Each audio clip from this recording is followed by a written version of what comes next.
Amigos, amigas, criançada do meu pago. Nesta semana comemoramos a independência do Brasil. Todos creem ter sido uma emancipação, uma independência pacífica, sem derramamento de sangue e sem tiros. Afinal, foi um português, descendente dos Braganças, quem a proclamou. Certo? Errado. Não dá para fazer ideia do clima de ódios e violências que existiam em 1822 no Brasil e em Portugal. Radicalizações nos discursos, nos artigos de jornais, nas ruas, as pessoas eram caçadas a golpe de porrete, pontapés e até assassinadas. Dizia o jornal Sentinela da Liberdade, no Rio de Janeiro, ensopai a terra no sangue dos tiranos. Os tiranos portugueses. Rasgai de uma vez as entranhas desses monstros. Os monstros portugueses.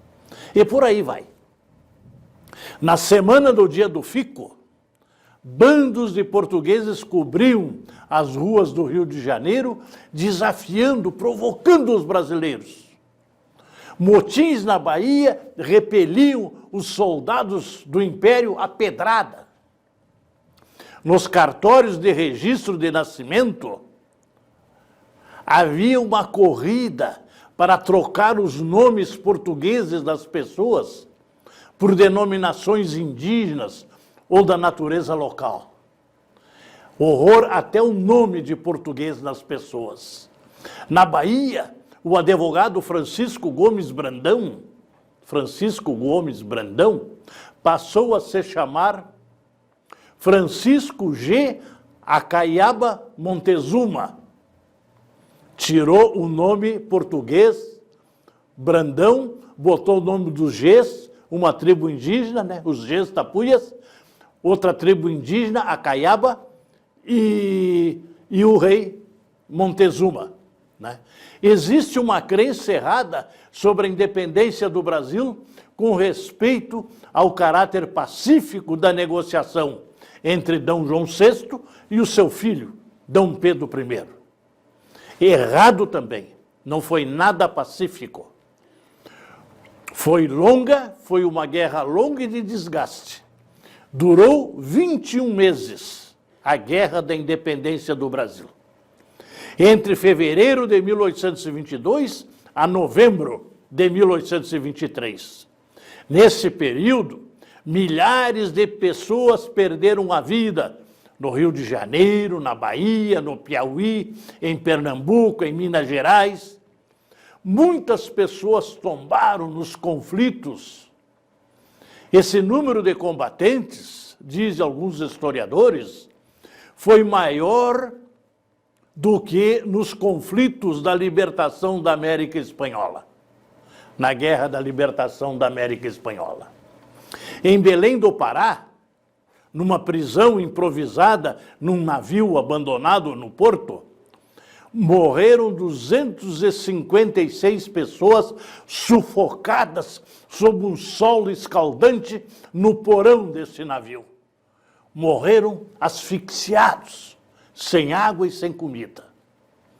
256 pessoas. E assim houve outros casos.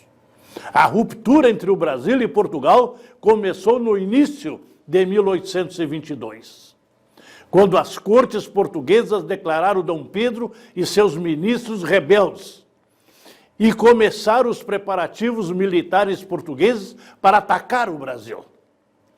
A sorte foi que tanto Portugal como o Brasil estavam em estado de penúria, com os cofres vazios, tanto um como o outro, e sem dinheiro para contratar oficiais e soldados, comprar armas e munições. Então listas começaram a correr o país inteiro para recolher fundos para a compra de donativos para a compra de navios. O imperador e a imperatriz foram os primeiros doadores. Foi a primeira vez que os brasileiros se mobilizaram por uma causa comum. Desde alianças de casamento, a joias de família, tudo foi doado. E no dia 12 de fevereiro de 1823, Dom Pedro entregou o brigue Caboclo, o brigue de nome Caboclo, de 18 canhões, comprado com estas doações. A Guerra da Independência do Brasil foi decidida pela bravura dos patriotas brasileiros, dos colonos alemães contratados e enganados para virem para o Brasil e por mercenários estrangeiros. Mas principalmente uma causa foi fundamental, principalmente por uma mudança na política portuguesa, lá em Lisboa.